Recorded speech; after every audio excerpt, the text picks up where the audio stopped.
Hi, how are you? Again, this is Parent Tips. Thank you for joining us today. We've been talking about child sexual abuse and answering some of the questions that have been coming our way through the social media platforms that we're in. And today we're going to answer a second question. And the second question today is very sad, but it's the reality. And someone asked, Parent Tips, what do you do when it's a close family member who is abusing your child?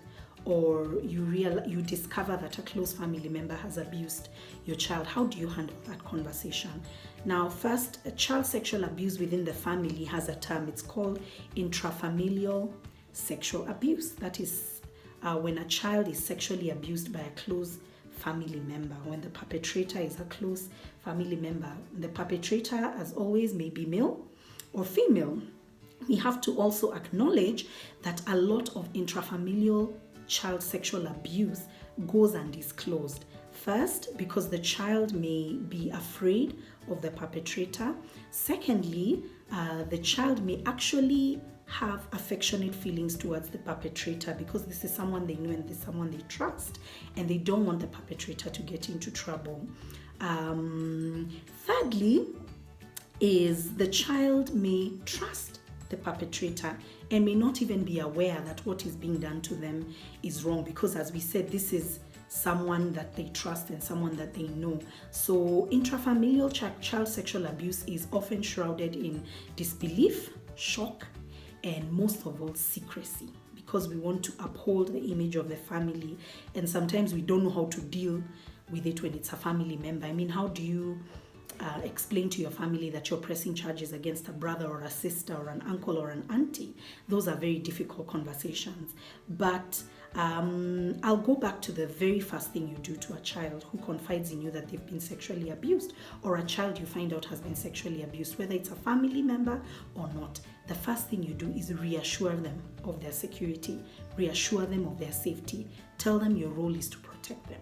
And whatever they have told you, you're going to do something about it. And also reassure them that they are not in trouble and that it's not their fault. What happened to them is not their fault. So that's always the first thing you do. But secondly, do not downplay or minimize what has happened to the child because you don't know how to deal with it.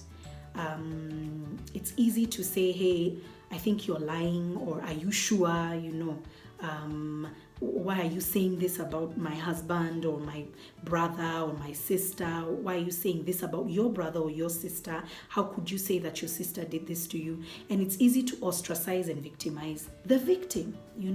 Sometimes we make the child feel like they are being dishonest, and yet it's us dealing with our emotions of shock and disbelief. So please, secondly, do not deny, downplay, or minimize the abuse that's happening to the child.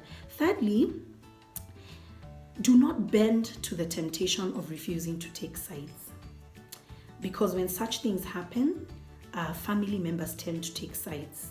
There are those who tend to say, I think this child is lying, and there are those who tend to say, I think the child is saying the truth. And it's easy to bend to the temptation of refusing to take sides. You must pick a side. It is important.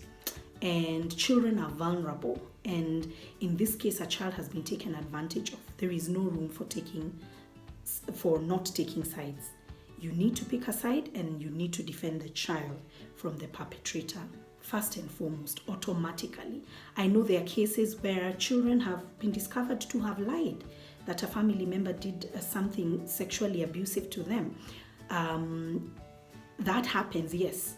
But I reiterate, it's important first to always default to believing the child first, because children also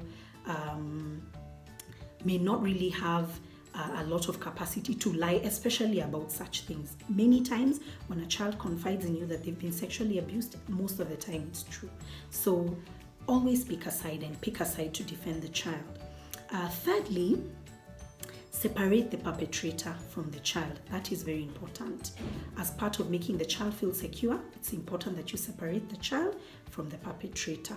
And as difficult as that may be, especially when it's a close family member or even a sibling abusing another sibling, it's very important that you first separate, even as you figure out how to deal with this, even as you figure out how to take action and how to continue. Separate the two. Find a way to do that. Lastly, never compromise the family appearance for the truth. It's very tempting to cover up and to shroud this in secrecy so that your family doesn't lose its image. Never compromise the truth. Always stand for the truth, and even when you're seeking help from authorities, stand for the truth and don't be tempted to cover up and protect your family so that this issue can be dealt with. And so that's what I found in a nutshell. It may not be extensively helpful for everyone listening to this episode, but I know it gives you some direction on how to deal with intrafamilial child sexual abuse. And so I really pray that this information is being as helpful as possible. Please go online, do your own research, find out how you can deal with it, find a support system, especially if your child is being abused.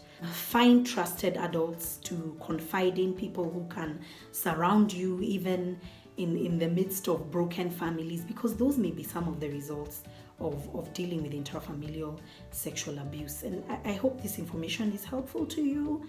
Next week we'll be talking a bit more on what to look out for in a child who's been sexually abused, and also what to look out for in adults who may be sexual abusers. So I'll just try and give that information into one episode so that we can wrap up this series on sexual abuse. So please check us out on our Facebook page, our YouTube channel, and our Instagram.